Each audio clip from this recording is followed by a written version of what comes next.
கர்ணனும் துரியோதனனும் நல்ல நண்பர்களா இருக்காங்க. ஒரு சில காலத்துக்கு அப்புறம் திரௌபதி நாட்டுல திரௌபதிக்கு சுயம்வரம் நடத்துறதா அவரோட தந்தை திரௌபத மகாராஜா அறிவிக்கிறாரு.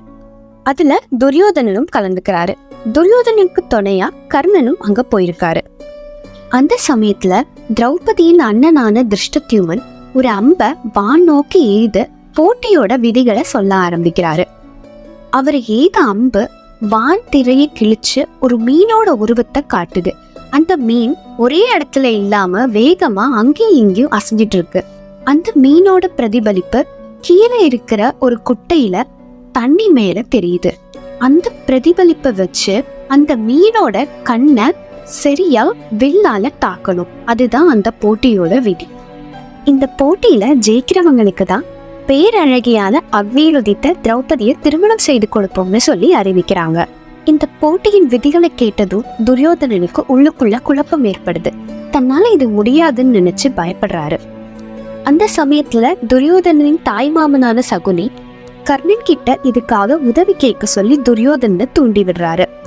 ஆனா கர்ணனோ தனக்கு சுயம்வர போட்டியில கலந்துக்கிற அளவுக்கு தகுதி இல்லைன்னு, தன் நண்பனான துரியோதனனுக்கு மட்டும்தான் இந்த தகுதி இருக்குன்னு சொல்லி மறுத்துடுறாரு.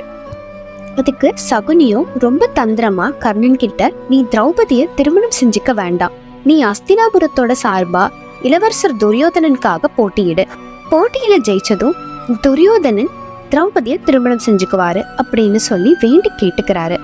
இதை மறுக்க முடியாம கர்ணனும் ஒத்துக்கிறாரு. உடனே கர்ணனும் துரியோதனனுக்காக வில்ல ஏந்துறாரு. அந்த சமயத்துல திரௌபதி மகாராஜாவும் அவையில இருந்த மற்ற பெரியவங்களும் கர்ணன் இந்த போட்டியில கலந்துக்க கூடாதுன்னு சொல்லி மறுக்கிறாங்க. காரணம், கர்ணன் சத்திரிய குலம் அல்லாதவனும் அவன் ஒரு தேரோட்டியின் மகன் அப்படின்னு சொல்லி அவமானப்படுத்துறாங்க. நீ வில்லேந்த கூடாது அப்படின்னு சொல்லி அவரை திருப்பி அனுப்பிடுறாங்க. அவமானத்துல தலை குனிஞ்சு போறாரு கர்ணன். உடனே கோபமடைஞ்ச துரியோதனன் கர்ணனுக்கு எல்லா தகுதியும் இருக்கணும், அவரு அஸ்தினாபுரத்துக்காக போட்டியிடாம தனக்காக போட்டியிடுவாரு, அவரு இப்போ அங்க தேசத்தோட அரசர்னு சொல்லி திரும்பவும் கர்ணனை களத்துல இறக்குறாரு.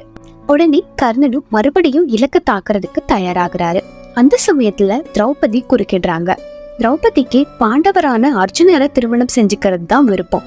எங்க கர்ணன் இந்த போட்டியில ஜெயிச்சிருவாரோன்னு சொல்லி வேற வழியே இல்லாம கர்ணனை அவமானப்படுத்துறாங்க. கீழ் குலத்துல பிறந்த உன்னை என்னால் திருமணம் செஞ்சுக்க முடியாதுன்னு சொல்லி அவையோர் முன்னாடி மறுக்கிறாங்க. இது கர்ணனுக்கு பெரும் அவமானமா போயிடுது. திடீர்னு அர்ஜுனர் அந்தனரா வேடம் வந்து சுயம்பரத்துல கலந்துக்கிறாரு. மீனோட கண்ணை சரியா தாக்குறாரு. திரௌபதிக்கும் அர்ஜுனருக்கும் திருமணம் நடக்குது.